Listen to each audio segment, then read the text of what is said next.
Today, the city of Luxor bustles with tourists. Stretching along the east bank of the Nile, the city is a beautiful place with elegant promenades, historical hotels, and a view directly towards desert mountains and fabulous monuments. As you make your way along the river's edge, following the Corniche walkway, you'll inevitably see a temple. This one stretches from north to south, bending slightly as it follows the ancient riverbank. The monument is spectacular, a pair of enormous pylons, beautifully preserved, long courts with towering columns, and at the very front, a huge obelisk and colossal statues. This is Luxor Temple, or Ipet-Resit, the southern sanctuary, and it is one of the marvels of the city. As you approach the temple, either from the visitor's entrance or the avenue of sphinxes that connects it to Per-Ankh, you will be greeted by a magnificent facade, two huge pylons, or towers, flanking the entrance, 6 grand statues, some seated and some standing, and originally there were 2 magnificent obelisks flanking either side of the door. Today, only one of the obelisks remains. The other was removed in the 1800s and gifted by the Egyptian government to the people of France. Today, this obelisk stands in Paris, in the Place de la Concorde, or the Plaza of Harmony, which in a roundabout way makes Luxor Temple and the Place de la Concorde sister monuments connected through antiquity.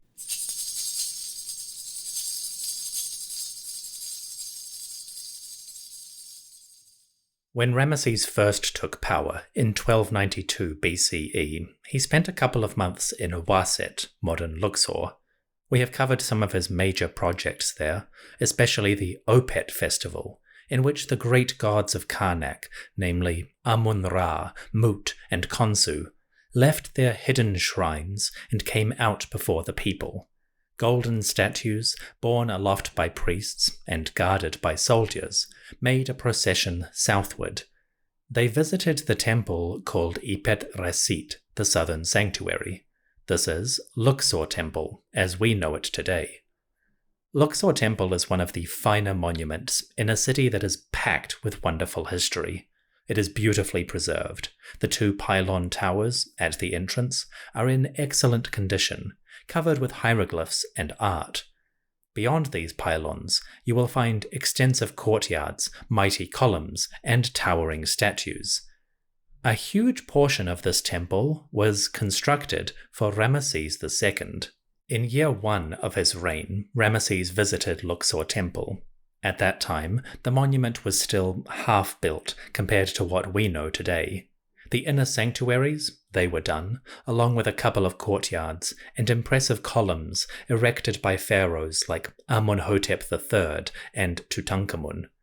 But the front section, including the pylon gateways, the obelisks, the colossal statues, and a huge courtyard, all of that belongs to Ramesses II. The king initiated this work in the first year of his reign.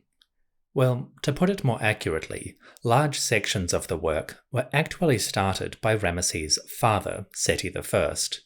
In the 9th year of his reign, just a couple of years before he died, Seti had dispatched an expedition to the granite quarries at Aswan in southern Egypt. There, he had left a text commemorating the project, which described his quarrying for, quote, great statues of black granite, with crowns of red quartzite, and very great obelisks. This was done in the name of his person, Seti. He constructed huge barges for transporting the stone, with ships' crews to match, and high officials and transport men hurrying the work along. In front of them was his eldest son doing good service for the king. End quote. So Seti had initiated the construction of obelisks and colossal statues for Luxor Temple. If you caught that last bit, Seti had dispatched officials and quarrymen to do the work, and he had sent his eldest son to oversee the project. In other words, the expedition for granite to erect obelisks and statues had been initiated by Seti, but the actual work was led by young Ramesses. When Seti died in the 11th year of his reign, all of this work was still in progress. The quarrying might have been done, but the obelisks and the statues still hadn't been erected or decorated. Ramesses ordered his officials to complete that enormous task. And when it came time to carve the obelisks and statues with their hieroglyphs, Ramesses ordered them to use his name instead of Seti's. Today, Ramesses is famous for doing this, putting his own name on monuments that he, strictly speaking, had not constructed. But this is an interesting grey area. By Seti's own record, the actual work of quarrying this stone had been overseen by Ramesses as a prince. So while Seti was footing the bill, it was Ramesses doing the real work. In that sense, he might have been justified in claiming the work for himself when the monuments finally went up. But it does beg the question, who really deserves the credit? Well, obviously, the workers do. But in the management sphere, is it the king paying the bills, or the prince organizing the work? I'll leave you to debate the ethics of this particular question. The work of quarrying obelisks and giant statues began in year 9 of Seti. When Ramesses took power 2 years later, the project was still underway. Presumably the obelisks had been quarried, and the raw stone for the statues was available, probably being shipped down the Nile. But the job still needed a great deal of work before reaching completion. Ramesses describes this work in a hieroglyph inscription at Luxor Temple. Recording the new phase, Pharaoh said, quote, "It was the king himself, Ramesses, who issued commands to conduct the effective work. All ranks of artisans who make the images, like statues, would do it on his behalf. Renenutet, the goddess of grain, took up her place in the temple, and she gave a hand in directing the work. Renenutet supplied the needs of the workers with grain from northern and southern Egypt. Their hearts, the hearts of the builders, were happy, their arms were strong, and none of them said, 'Oh, I wish we had this or that.'" End quote. Apparently, Ramesses took special care to provision his workers. Everything they needed was provided. It is couched in religious language, but the reference to Renenutet, the Lady of the Harvest, and providing grain from north and south suggests that the pharaoh was attentive to the physical demands of a quarrying expedition. That may sound like an obvious requirement, but we don't often hear about it on the temples themselves. Ramesses probably learned this lesson of careful management from his father Seti. When he had initiated quarrying projects, Seti left records describing the careful provisioning of supplies. I described some of that in episode 196. Ramesses would continue to publicly record his provisioning and care for the workers on other projects in his reign. It's one of the nicer aspects of Ramesses' propaganda. Of course, it doesn't mean any of this work was easy, but at least the stonemasons and labourers toiling on these quarrying projects were, officially, supplied with all of their needs. So, Seti began the work, Ramesses finished it. And soon, enormous blocks of granite to form colossal statues and obelisks were delivered to Luxor Temple. The obelisks, which I mentioned earlier, are massive. The smaller one, which is now in Paris, is 23 meters or 75 feet tall. The other, still in Luxor, is 25 meters or 82 feet tall. And they both weigh, roughly, 220 tons.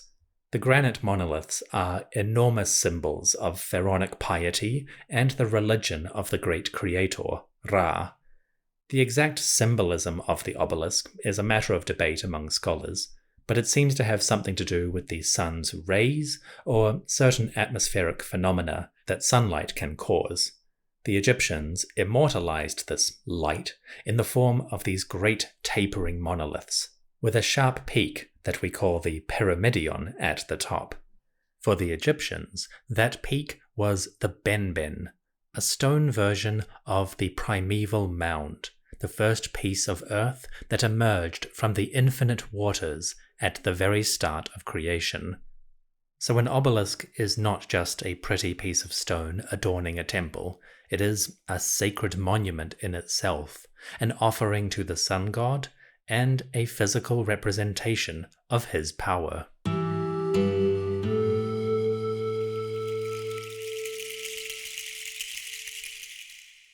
For 2.5 years following his accession, work continued at Luxor Temple, building Ramesses monuments.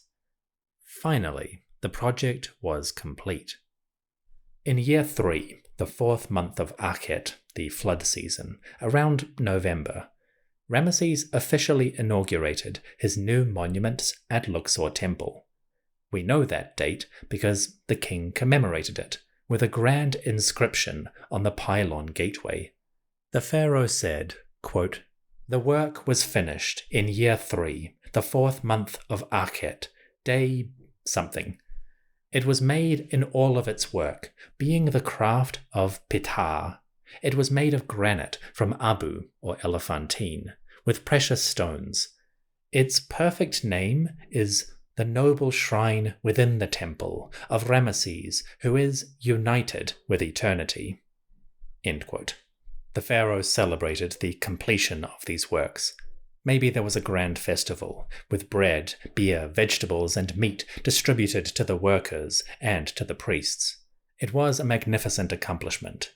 Today, when you visit Luxor Temple and stand before its entrance, you see the incredible work that these people achieved. And now you know the name of this part of the temple. The pylons, the obelisks, the statues, and the first courtyard behind them are all one cohesive monument. The name of Ramesses' work is the Noble Shrine.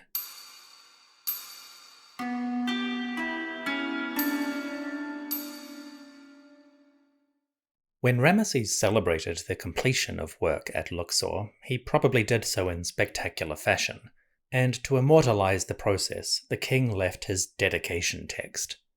Interestingly, this passage also includes a description of how Ramesses actually conceived the project. Unusually, Ramesses doesn't just say, "I made these monuments because I'm a great king," end of story. Instead, the pharaoh talks about visiting Luxor Temple in order to study. An Egyptian temple was not just a place of worship, it was also a place of knowledge. Many temples had archives, places to store documents related to the gods, their history and theology, and to the business of the temple itself. These archives were known as the Per-Ankh, that is, the House of Life. In his dedication text at Luxor Temple, Ramesses talks about the House of Life, and he claims to have visited it in order to research the history of the gods and the city. The tale, as he tells it, went like this. Quote, "As for this good god, the king, he is a scribe who is excellent in skill and in knowledge, just like Jehoti or Thoth. He is one who knows the procedures, who is skilled in the required acts. He is effective in actions. His person, Ramesses, researched in the chamber of writings, and he opened the scrolls of the House of Life. Thus he knew the hidden things of the sky and all the secrets of the earth. He learned that the city of Waset was a primeval mound that arose in the beginning, since the land existed, back when Amun-Ra ruled as king. The god's right eye is located at the southern Iyunu, that is Waset or Karnak. His left eye is in the northern Iyunu, which is Heliopolis. Amun-Ra is the king of southern and northern Egypt. Eternity is his name. Everlastingness is his nature. His Ka spirit is everything." End quote. Ramesses learned a few things about Luxor Temple and the wider city of Waset. Apparently, this region was one of the first mounds or pieces of earth to appear following the creation of the universe.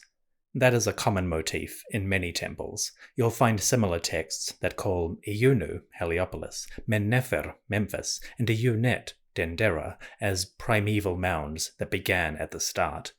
The idea seems to be that every temple and the city around it was one of these points of creation.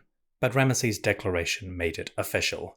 Waset, the city of Karnak and Luxor temples, is one of the earliest points of Genesis, and it's carved in stone, literally, on the wall of the temple. The king also learned that Waset was a sister city of sorts to the northern town Iyunu, or Heliopolis, which is now a part of eastern Cairo. The link was religious.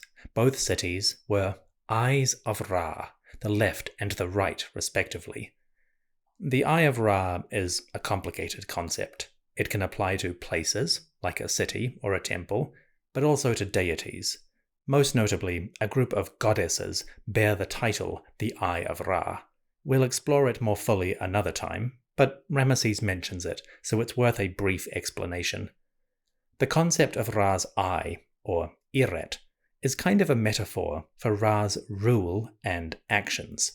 This is contained in the word itself. Iret can be the noun for eye, but also the verb to do. So that which the god does is an Iret. That also applies to the goddesses. In mythology, the Eye of Ra deities often act as the enforcers of Ra's will, so an eye, Iret, is also an action. In that sense, you could also see the building works of a pharaoh as a doing, or Iret, of Ra's will. The great temples at Heliopolis and Luxor were all physical manifestations of Ra's desires.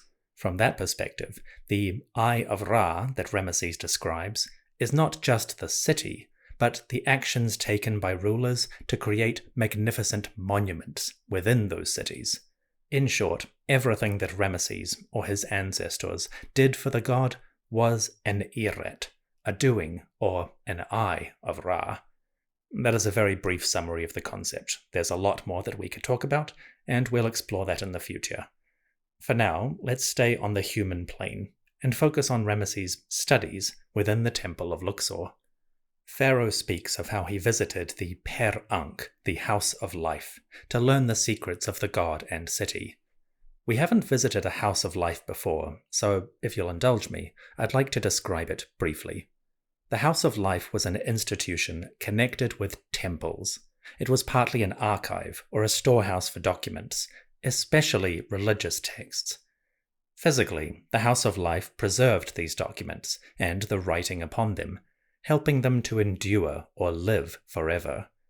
Ramesses visited this storage room, which he called the Chamber of Writings, or Is-en-Seshu. So the House of Life was a place of information. That knowledge was restricted. It wasn't a library for anyone to visit. Only those with political or religious authority and permission could access these writings. Ramesses is quite clear on that front. He specifically describes the archive as a place where he learned the hidden things, or imenut. That learning dovetails with the second function of a Per-Ankh. The House of Life was also, in part, a school. Within a House of Life, teachers, called sebau, or one who instructs, would introduce young students to the fundamentals of hieroglyphs, grammar, and mathematics, and older scribes, visiting from different cities or temples, might come to the House of Life in order to properly learn religious texts that were exclusive to that sanctuary. Thanks to archaeological material and papyri that have survived the centuries, scholars can reconstruct some of the educational process. The most important skill, after learning the fundamentals, was the practice of transcription, or copying. Students would sit down with a piece of limestone or pottery, which we call ostraca. The instructor would then read a text aloud, and the students would transcribe it as he did so. That was harder than it sounds. Because hieroglyphs don't include many vowels, the students had to memorize the proper spelling of individual words. You couldn't just do it phonetically. And because hieroglyphs are both grammar and art, Even minor errors in drawing could change the meaning of a word. You wanted to draw an owl, but it looks more like a vulture? Well, now the word is meaningless. Start again. Through rote learning, repetition, and transcription, the students would acquire the fundamentals of the language and memorize certain texts. The instructors might have been quite strict. One of the main hieroglyphs in the word to teach is a man holding a stick ready to beat his student. Ouch. We can only guess how aggressive these teachers were. It probably varied by personality, but the job was direct, and the punishments might be harsh. We'll come back to scribes and education in the future, because the Ramessid era produced some fascinating documents related to this system. For now, we need to stay focused on Ramesses and the studies he performed in the House of Life. Curiously, we recently got physical evidence for one of these Ramessid schools. In April of 2025, archaeologists working in Luxor announced the discovery of a House of Life. A French-Egyptian team working at the Ramesseum, which is the great temple of the king on the west bank of Luxor, publicized the excavation of the House of Life attached to that temple. This is one of those discoveries that is sort of new, sort of not. The French-Egyptian team has been working at the Ramesseum for decades, and they've even published material about the House of Life over the past 20 years. But the recent announcement described the excavation of the full complex, including the school attached to the temple. The House of Life at the Ramesseum is in the southern part of the complex, between the kitchens and the royal palace. It's surprisingly large, about 700 meters square, or 7,500 square feet, which could probably fit a fair few students. Based on the published material over the past 20 years, this House of Life at the Ramesseum appears to have two sections. There is a roofed structure, which is probably the archive and the storage room. Then there is an open-air court, which is probably the place where students would do their study and work. With an awning overhead to give shade, the students, both young and old, could enjoy the breeze off the Nile and not sweat themselves silly while doing their work, unless the teacher was going around with their stick. Based on the reports, the team has found hundreds of documents related to the scribal education. These are primarily ostraca, pottery or stone, with fragments of exercises and writing tests on them. Some of those exercises were basic, but others were quite advanced, being copies of religious or literary texts. There were even ostraca with drawings or games. It seems that at least a couple of students were shirking off occasionally. We are still awaiting the full publication of the Per-Ankh at the Ramesseum. As far as I can tell, that book is coming out really soon, like this year, but the publishing timetable hasn't been kind to this podcast. Once I get my hands on the book and read it fully, I can describe the House of Life for you in greater detail. So, Ramesses visited the Per-Ankh at Luxor Temple. There, he went into the Chamber of Writings to study the religious texts and to learn the history of the city and its gods. The hidden secrets that he tells us reveal the history of Waset itself, how it had emerged at the very beginning of creation, and it confirms the essential supremacy of Amun-Ra as king of the gods. Unfortunately, we can only guess at what other things Ramesses might have learned in these hidden rooms. But it is an interesting tale. The pharaoh went back to school in order to learn the history of an important temple, and he recorded it on the walls of his noble shrine.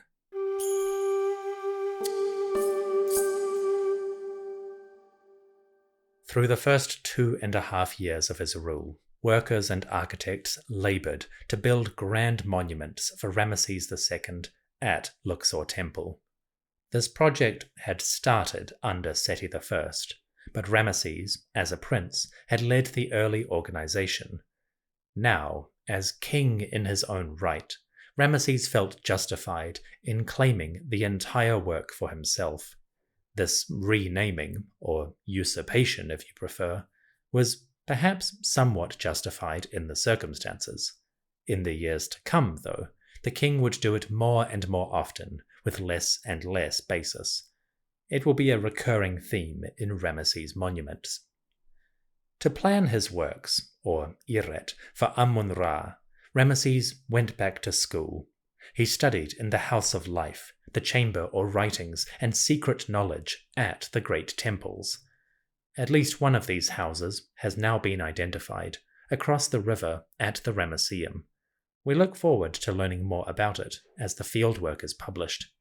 The dedications at Luxor Temple, and in Waset generally, were great doings, or Iret for Amun-Ra. As such, they fulfilled the city's theological foundation as the eye, or Iret, of Ra himself. Today, these monuments may seem like the grandiosity of a megalomaniac monarch, and maybe they are, partly. But in the bigger picture, these are the expressions of a religious and political ideology. The houses of the gods were the centers of the universe, the place from which all creation had begun. Ramesses, like pharaohs before and after, embellished these houses in the form of monuments, art, and masonry, expanding the sacred center and the core of the world.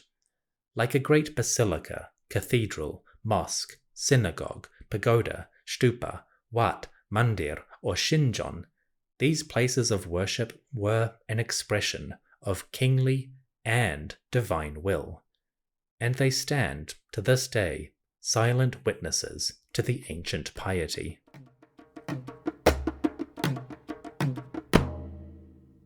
Thank you for listening to the History of Egypt podcast. The show is supported by all of you who listen to it, and especially by my subscribers on Patreon. An extra special thanks must go to the priests, my top-tier supporters, who give most generously every month.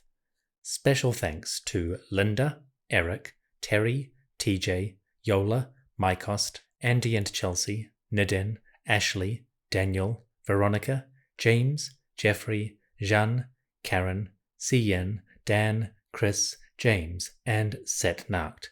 And an extra special thanks must go to Choi Suyon, who recently joined as a priest. Suyon, 정말 감사합니다. It is greatly appreciated. To everyone listening, thank you so much for joining me. May the great gods of Luxor Temple, Amun-Ra, Mut, and Khonsu bring blessings to your house and protect the center of your universe. I'll see you soon.